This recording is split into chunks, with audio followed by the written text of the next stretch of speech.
Hello friends, स्वागत है आपका हमारे यूट्यूब चैनल दिवा स्टडी 2.0 में। मैं देवेंद्र। साथियों, आज इस वीडियो में एसएसजीडी के जीके जीएस के टॉप 50 क्वेश्चनों की चर्चा करेंगे। आप एसएसजीडी की तैयारी कर रहे हो तो आपके लिए वीडियो इंपॉर्टेंट रहने वाला है, क्योंकि सारे क्वेश्चन इंपॉर्टेंट और सिलेक्टेड है जो एग्जाम में बार बार पूछे जाते हैं। आज हमारा टेस्ट नंबर 2 है। टेस्ट नंबर 1 नहीं देखा तो आप चैनल पे इसकी प्लेलिस्ट में जाकर देख सकते हैं। प्लेलिस्ट का लिंक डिस्क्रिप्शन में दिया हुआ है, वहां पर जाकर भी देख सकते हैं। अगर आपको ये सारे क्वेश्चन पीडीएफ में प्राप्त करना है तो टेलीग्राम चैनल का डिस्क्रिप्शन में लिंक दिया हुआ है। टेलीग्राम चैनल ज्वाइन करके ये सारे क्वेश्चन आप पीडीएफ में प्राप्त कर सकते हैं। लास्ट में मैंने आपसे क्वेश्चन पूछा, उसका आंसर आपको कमेंट में देना है और 50 में से आपके कितने क्वेश्चन राइट हो रहे हैं ये भी आपको कमेंट में बताना है। साथियों, पहला क्वेश्चन है, देश के प्रथम उपराष्ट्रपति सर्वपल्ली राधाकृष्णन का जन्म दिवस किस रूप में मनाया जाता है? तो साथियों, देश के प्रथम उपराष्ट्रपति कौन थे? डॉक्टर सर्वपल्ली राधाकृष्णन थे।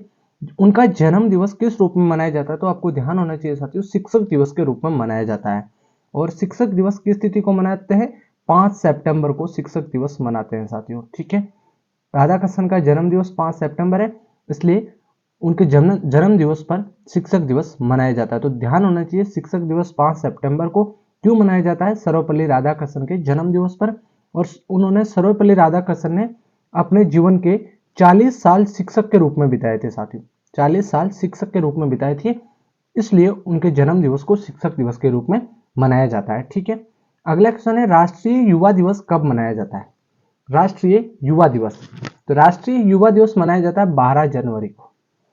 क्यों? स्वामी विवेकानंद जयंती राष्ट्रीय युवा दिवस के रूप में मनाई जाती है साथियों। स्वामी विवेकानंद जयंती के दिन 12 जनवरी के दिन राष्ट्रीय युवा दिवस मनाया जाता है। ठीक है, इंपॉर्टेंट है, ध्यान होना चाहिए, ये क्वेश्चन बार बार पूछा जाता है।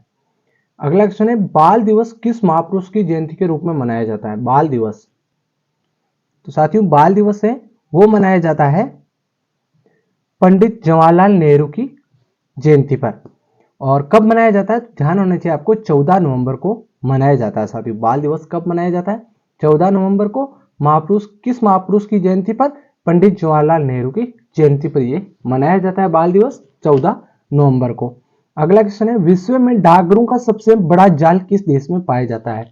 विश्व में डाकघरों का सबसे बड़ा जाल किस देश में पाया जाता है? तो आपका राइट हो जाएगा साथियों, इंडिया में पाया जाता है, हमारे भारत में पाया जाता है। ठीक है, अगला आपका क्वेश्चन हो जाएगा, भारत में डाक सूचकांक प्रणाली की शुरुआत किस वर्ष हुई थी? डाक सूचकांक प्रणाली की शुरुआत आपसे पूछी जाए तो आपका राइट हो जाएगा साथियों, 1972 में हुई थी। कब हुई थी? 1972 में। महात्मा गांधी ने सत्याग्रह क्रियाविधि सबसे पहले कहां प्रस्तुत की? महात्मा गांधी ने सत्याग्रह की जो क्रियाविधि है वो सबसे पहले कहां से प्रस्तुत की थी? तो आपका राइट हो जाएगा साथियों इसमें चंपारण से। कहां से? चंपारण, बिहार से। अगला क्वेश्चन है, जय हिंद का नारा किसने दिया? जय हिंद का नारा किसने दिया? तो आपका राइट हो जाएगा साथियों, जय हिंद का नारा दिया था सुभाष चंद्र बोस ने। इंपॉर्टेंट क्वेश्चन है, याद कर लेना है। अगला क्वेश्चन है, किसने कहा कि तुम मुझे खून दो मैं तुम्हें आजादी दूंगा? किसने कहा था कि तुम मुझे खून दो मैं तुम्हें आजादी दूंगा? तो आपका राइट हो जाएगा साथियों इसमें सुभाष चंद्र बोस ने ही कहा था कि तुम मुझे खून दो मैं तुम्हें आजादी दूंगा। ठीक है, इंपॉर्टेंट क्वेश्चन है। अगला क्वेश्चन है, गांधी इरविन समझौता किससे संबंधित है? गांधी इरविन समझौता है ये किससे संबंधित है? तो ये संबंधित है सविनय अवज्ञा आंदोलन से संबंधित है। इंपॉर्टेंट क्वेश्चन है, गांधी इरविन समझौता कब हुआ था ये भी आपको पता होना चाहिए। यहाँ पर आप देख सकते हैं 5 मार्च सन 1931 को लंदन के द्वितीय गोलमेज सम्मेलन से पहले, द्वितीय गोलमेज सम्मेलन हुआ था 5 मार्च 1931 को। उससे पहले पूर्व महात्मा गांधी तत्कालीन वायसराय लॉर्ड इरविन के बीच में राजनीतिक समझौता हुआ, जिसे गांधी इरविन समझौता कहते हैं साथियों। किस किस के मध्य हुआ था गांधी इरविन समझौता? तो आपको ध्यान होना चाहिए साथियों, महात्मा गांधी और लॉर्ड इरविन के साथ में हुआ था। ठीक है, इंपॉर्टेंट क्वेश्चन है, महात्मा गांधी और लॉर्ड इरविन के बीच में गांधी इरविन समझौता हुआ था द्वितीय गोलमेज सम्मेलन से पहले। और सविनय अवज्ञा आंदोलन क्या था? यहाँ पर आप देख सकते हैं सविनय अवज्ञा आंदोलन 1930 में 12 मार्च से 6 अप्रैल 1930 तक ये चला था। 12 मार्च से ये शुरू होकर 6 अप्रैल तक सविनय अवज्ञा आंदोलन को तोड़ा था। सविनय अवज्ञा आंदोलन महात्मा गांधी द्वारा शुरू किया गया जब ब्रिटिश सरकार ने गांधी की 11 मांगों पर सकारात्मक प्रतिक्रिया नहीं दी। इसकी शुरुआत 12 मार्च 1930 को गांधी के प्रसिद्ध दांडी मार्च से हुई थी। सविनय अवज्ञा आंदोलन की 12 मार्च से दांडी मार्च शुरू किया था महात्मा गांधी जी ने, वहीं से शुरू हुई थी और गांधी इरविन समझौता इसी से संबंधित था। तो आपके लिए इंपॉर्टेंट क्वेश्चन है, आपको ये याद होना चाहिए। अगला क्वेश्चन है, महात्मा गांधी को सर्वप्रथम राष्ट्रपिता किसने कहा? महात्मा गांधी जी को सर्वप्रथम राष्ट्रपिता किसने कहा? तो आपका राइट हो जाएगा साथियों, सुभाष चंद्र बोस ने कहा था। ठीक है, सी ऑप्शन राइट हो जाएगा। अगला क्वेश्चन है, कायदे आजम किसे कहा जाता है? तो आपका इसमें राइट हो जाएगा, कायदे आजम मोहम्मद अली जिन्ना को कहा जाता है। किसको कहा जाता है? मोहम्मद अली जिन्ना को। चोरी चौरा नामक प्रसिद्ध स्थल कहां पर है? चोरी चौरा नामक स्थल है वो कहां पर है? तो राइट हो जाएगा, गोरखपुर उत्तर प्रदेश में है। यहाँ पर आप देख सकते हैं चोरी चौरा उत्तर प्रदेश के गोरखपुर के पास एक कस्बा है। वर्तमान में वो एक तहसील है, जहां 4 फरवरी 1922 को भारतीयों के ब्रिटिश सरकार की एक पुलिस चौकी को, भारतीयों ने ब्रिटिश सरकार की एक पुलिस चौकी थी उसको आग लगा दी थी, जिससे उसमें छुपे हुए 22 पुलिसकर्मी जिंदा जलकर मर गए थे। इस घटना को चोरी चौरा कांड के नाम से जाना जाता है साथियों। ठीक है, तो ये चोरी चौरा नाम प्रसिद्ध स्थल है, ये गोरखपुर उत्तर प्रदेश में है, जो वर्तमान में एक तहसील है। ठीक है, किसने कहा मध्य रात्रि के टकोर पर जब संसार सोता है तब भारत अपने जीवन एवं स्वतंत्रता के लिए जाग उठेगा? तो ये किसने कहा था? ये पंडित जवाहरलाल नेहरू ने कहा था। अगला क्वेश्चन है, who lives if India dies किसकी उक्ति है? तो ये किसकी उक्ति है? तो राइट हो जाएगा, पंडित जवाहरलाल नेहरू की उक्ति है। इंपॉर्टेंट क्वेश्चन है, याद कर लेना है। पंजाबी भाषा किस लिपि में लिखी जाती है? पंजाबी भाषा किस लिपि में लिखी जाती है? तो आपका राइट हो जाएगा साथियों, गुरुमुखी लिपि में। किस लिपि में? गुरुमुखी लिपि में लिखी जाती है। किस लिपि को सभी लिपियों का जन्मदाता कहा जाता है? किस लिपि को सभी लिपियों का जन्मदाता कहा जाता है? तो वो लिपि कौन सी है? वो है ब्राह्मी लिपि। ब्राह्मी लिपि को सभी लिपियों के जन्मदाता कहा जाता है। किस काल की लिपि को चित्राकार लिपि कहा जाता है?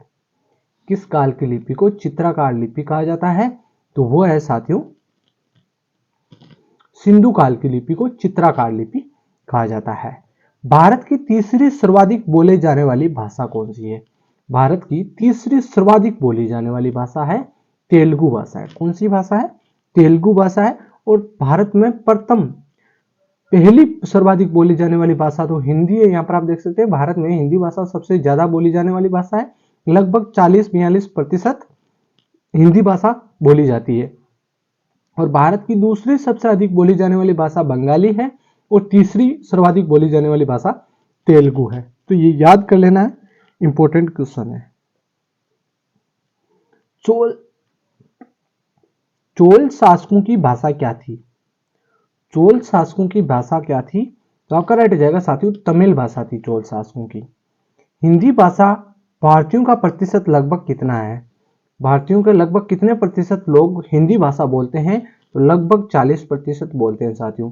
ठीक है, आपको ध्यान रखना, अगर 40 ऑप्शन में हो 40, नहीं तो 42-43 हो तो 42-43, 40 लगभग 40% लोग हिंदी भाषा बोलते हैं भारत में। गोवा की स्वीकृत राजभाषा है? गोवा की स्वीकृत राजभाषा कोंकणी है। ए ऑप्शन आपका इसमें राइट हो जाएगा। कौन सी भाषा देव भाषा है? कौन सी भाषा है जो देव भाषा है? तो राइट हो जाएगा साथियों, संस्कृत भाषा ये देव भाषा है। राष्ट्रीय साक्षरता मिशन की शुरुआत कब हुई? राष्ट्रीय साक्षरता मिशन की शुरुआत कब हुई? तो आपका राइट हो जाएगा इसमें 1988 में हुई थी। कब हुई थी? 1988 में। नवोदय विद्यालय में दाखिल किस कक्षा में होता है? नवोदय विद्यालय में दाखिला किस कक्षा में होता है? तो ध्यान होना चाहिए, 6वीं कक्षा में नवोदय विद्यालय में दाखिल होता है। इंदिरा गांधी राष्ट्रीय मुक्त विश्वविद्यालय का मुख्यालय कहां पर है? तो मुख्यालय कहां पर है? नई दिल्ली में साथियों। कहां पर है? नई दिल्ली में। केंद्रीय अंग्रेजी एवं विदेशी भाषा संस्थान कहां है? तो आपका राइट हो जाएगा इसमें, हैदराबाद में है। केंद्रीय अंग्रेजी व विदेशी भाषा संस्थान हैदराबाद में है। फोर्ट विलियम कॉलेज कहां पर है? फोर्ट विलियम कॉलेज, तो आपका इसमें राइट हो जाएगा साथियों, कोलकाता में है। ठीक है, विश्व भारती विश्वविद्यालय की स्थापना किसने की? विश्व भारती विश्वविद्यालय की स्थापना, तो आपका राइट हो जाएगा, रविंद्रनाथ टैगोर ने की थी।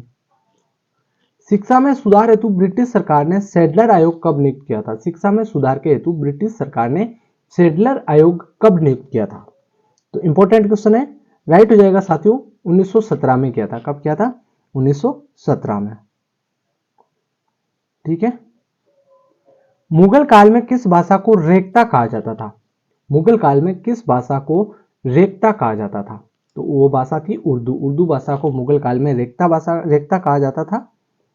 भारत की किस भाषा को इटालियन ऑफ द ईस्ट कहा जाता है? किस भाषा को इटालियन ऑफ द ईस्ट कहा जाता है? तो वो भाषा कौन सी है? वो है साथियों तेलुगु भाषा। तेलुगु भाषा को इटालियन ऑफ द ईस्ट कहा जाता है। देश के एकमात्र किस राज्य की राजभाषा अंग्रेजी है? देश के एकमात्र राज्य की राजभाषा अंग्रेजी है, वो राज्य आपका नागालैंड राज्य।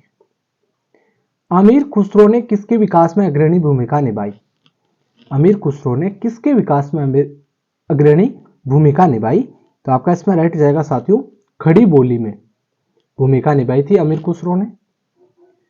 निम्नलिखित में से किस भक्ति संत ने अपने संदेश के प्रचार के लिए सबसे पहले हिंदी का प्रयोग किया था? वो कौन से भक्ति संत थे जिन्होंने संदेश के प्रचार के लिए सबसे पहले हिंदी भाषा का प्रयोग किया था?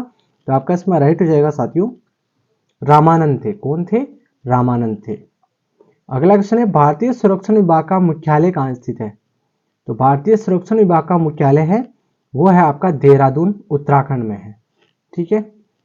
राजस्थान स्थित जावर की खान किस खनिज के लिए प्रसिद्ध है? राजस्थान में स्थित जावर की खान है वो किस खनिज के लिए प्रसिद्ध है? तो राइट हो जाएगा साथियों जस्ता के लिए प्रसिद्ध है। अनवार ए सुवेली ग्रंथ किसका अनुवाद है? अनवार ए सुवेली ग्रंथ है ये किसका अनुवाद है? तो राइट हो जाएगा साथियों पंचतंत्र का अनुवाद है। ग्रांड ट्रैंक रोड किसने बनवाई? तो राइट हो जाएगा साथियों शेरशाह सूरी ने ग्रांड ट्रैंक रोड बनवाई थी। ठीक है। स्वर्णिम चतुर्भुज परियोजना किससे संबंधित है? स्वर्णिम चतुर्भुज परियोजना है यह सड़क परिवहन से संबंधित है। किससे संबंधित है? सड़क परिवहन से। निम्नलिखित में से किस प्रकार की ऊर्जा से सबसे कम वायु प्रदूषण होता है? सबसे कम वायु प्रदूषण होता है सौर ऊर्जा से। किससे होता है? सौर ऊर्जा से होता है। नेपाल की राजधानी काठमांडू किस नदी के तट पर अवस्थित है? तो नेपाल की जो राजधानी काठमांडू है वो किस नदी पर अवस्थित है? तो आपका राइट हो जाएगा साथियों इसमें बागमती नदी पर। किस नदी पर है? बागमती नदी पर है। अमीर खुसरो का नाम किस वाद्य यंत्र के आविष्कार से संबंधित है? अमीर खुसरो का नाम किस वाद्य यंत्र के आविष्कार से संबंधित है? तो आपका राइट हो जाएगा साथियों इसमें सितार वाद्य यंत्र के आविष्कार से संबंधित है। पश्चिम बंगाल में फरसों पर चित्रकारी का कौन सा रूप प्रसिद्ध है? पश्चिम बंगाल राज्य में फरसों पर जो चित्रकारी होती है वो कौन सा रूप प्रसिद्ध है? तो वो है साथियों अल्पना रूप प्रसिद्ध। कौन सा है? अल्पना रूप प्रसिद्ध है। प्रसिद्ध मीनाकारी थेवा कला का संबंध किससे है? प्रसिद्ध मीनाकारी थेवा कला इसका संबंध है साथियों प्रतापगढ़ से। और प्रतापगढ़ कहां पर है? प्रतापगढ़ राजस्थान में। राजस्थान का एक जिला है प्रतापगढ़। ये आपको ध्यान होना चाहिए, इंपॉर्टेंट क्वेश्चन है। अगला क्वेश्चन है छपेली लोक नृत्य संबंधित है। छपेली लोक नृत्य तो आपका राइट हो जाएगा हिमाचल प्रदेश से संबंधित है। निम्नलिखित नृत्यों में से गुजरात से संबंध रखने वाला नृत्य कौन सा है? गुजरात से संबंध रखने वाला नृत्य है वो है आपका डांडिया नृत्य। कौन सा है? डांडिया नृत्य। सूर्य किरण भारत और किस देश के बीच एक संयुक्त सैन्य अभ्यास है? सूर्य किरण तो ये भारत और नेपाल देश के बीच एक संयुक्त सैन्य अभ्यास है साथियों। ठीक है। डी ऑप्शन आपका राइट हो जाएगा। अगला आपका क्वेश्चन है नालंदा विश्वविद्यालय का संस्थापक कौन था? तो नालंदा विश्वविद्यालय का संस्थापक आपसे पूछा जाए तो राइट हो जाएगा कुमारगुप्त। उज्जैन का प्राचीन काल में क्या नाम था? उज्जैन का प्राचीन काल में नाम क्या था? तो आपका राइट हो जाएगा साथियों अवंतिका था। प्राचीन काल में उज्जैन का नाम अवंतिका था। भारत पर हुणों का आक्रमण किसके शासनकाल में हुआ था? भारत पर हुणों का आक्रमण किसके शासनकाल में हुआ था? तो आपका राइट हो जाएगा स्कंदगुप्त के शासनकाल में हुआ था। तो 50 क्वेश्चन थे, आपके कितने क्वेश्चन राइट हो रहे हैं? और इस क्वेश्चन का आंसर आपको कमेंट में बताना है साथियों। सांची का स्तूप किस शासक ने बनवाया था? ठीक है, इसका आंसर आपको कमेंट में दे देना है। वीडियो कैसा लगा लाइक शेयर सब्सक्राइब करें। धन्यवाद। जय हिंद।